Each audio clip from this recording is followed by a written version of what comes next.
हे ते आहेत ज्यांच्या मुखात वर्षाच्या 12 महिने महाराजांचं नाव असतं. हे ते आहेत जे महाराजांची विचार जपतात, आया बहिणींची इज्जत करतात आणि त्यांची रक्षा बी करतात. हे ते आहेत जे मंदिरात जातात पण आणि इतरांना आपल्या धर्माचं महत्व पटवून देतात, तेही इतर धर्मांची इज्जत राखून.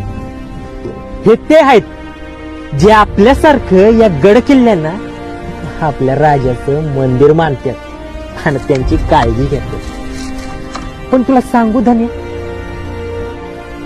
बाकीच्यांनी पण आहे ना यांच्यासारखं वागलं पाहिजे. कारण हे ते आहेत ज्यांच्यामुळं आपलं बलिदान सार्थक झाल्यासारखं वाटतं. अरे पण कोण आहेत? अरे हे आपले खरे मावळे.